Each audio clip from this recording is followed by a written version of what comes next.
ఒక అతను చిన్న బాబు, డబ్బులు లేదు, చాలా ఆకలిగా ఉంది. సో షాప్లో బేకరీలో పైన బ్రెడ్స్ పెట్టుకుంటారు, బయట అలా కనిపించినట్లు ఉంటాయి బ్రెడ్ కేకు. తను ఆకలేసింది కదా, ఆ బ్రెడ్ తీసుకొని పారిపోతూ ఉంటాడనమాట. పారిపోతే ఆ షాప్ కీపర్ కూడా తన వెనక పరిగెత్తి తన్ని పట్టుకొని, నీకు పోలీస్కి అప్పచెప్పమంటావా, ఎందుకు ఇలా చేస్తున్నావు, అది ఏం తీసుకున్నావు అని చూస్తున్నారు. పక్కన ఇంకొక షాప్ ఉంది, తను కూడా బ్రెడ్ సూపు అలా సేల్ చేస్తుంటాడు, వెజిటేబుల్ సూప్స్ అని. తిన్ని చూసి బాధపడి, సరే సరే వదిలేయండి, నేను డబ్బులు పే చేసేస్తాను. ఏం తీసుకున్నాడు? 3 బ్రెడ్ తీసుకున్నాడు. సరే డబ్బులు పే చేసేస్తాడు. ఈ అబ్బాయికి నచ్చ చెప్తాడు, బాబు నువ్వు ఇలా చెయ్యొద్దు, తన షాప్ నుంచి కూడా కొంచెం ఎంతో కొంత ఇస్తారు, తను వెళ్ళిపోతాడు. అయిపోయింది. ఇప్పుడు ఈ పర్సన్ తాలూకా నేచర్ చాలా మంచిది. ఎవరు వచ్చినా, ఏ అడిగే వాళ్ళు వచ్చినా, ఏ బెగ్గర్స్ వచ్చినా, ఎవరు వచ్చినా తను ఫుడ్ ఇచ్చేవాడు అనమాట. 30 years తర్వాత, ఇది నిజమైన ఘటన, 30 years తర్వాత తనకి హార్ట్ అటాక్ వచ్చింది. చిన్న క్యాంటీన్, ఏదో ఇడ్లీలు పెట్టుకోవడమైనా, సూపు అలాంటివి పెట్టుకొని, పక్కనే వాళ్ళ అమ్మాయి కూడా ఏదో అందిస్తూ ఉంటుంది. వాళ్ళ అమ్మాయికి ఎప్పుడు కోపమే, నాన్న ఎవరు వచ్చినా వెంటనే ఏదో ఇస్తూ ఉంటాడు, ఎవరు వచ్చినా ఇచ్చేస్తూ ఉంటాడు. అదేంటి, మనం బిజినెస్ చేస్తున్నాం కదా, దానం కోసం ఓపెన్ చేయలేదు కదా ఈ క్యాంటీన్లు. కానీ 30 years తర్వాత తన షాప్లో పని చేస్తూ ఉంటూ తనకి హార్ట్ అటాక్ వస్తుంది. ఇదంతా జరిగింది ఆ రోజుల్లో. Everything is very costly now. Very frequently everybody is getting heart attacks, so there are many doctors, so it become a little cheaper.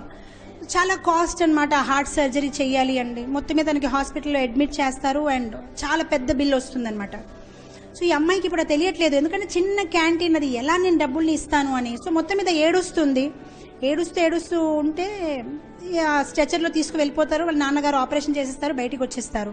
ఈ అమ్మాయి షాక్, ఇంతాక బిల్ ఇచ్చారు, నేను చెప్పాను కదా నా దగ్గర డబ్బులు లేదు, ఏంటి లోపల తీసుకుని వెళ్ళిపోయారు అంటే, అప్పుడు వాళ్ళు ఒక కాగితం ఇస్తారు. ఆ కాగితంలో చూస్తే surgery bill 0, hospital fees 0, accommodation fees 0 and కింద రాస్తారు everything was paid back 30 years before, 3 loaf of bread and 1 glass of vegetable soup. అమ్మాయి షాక్.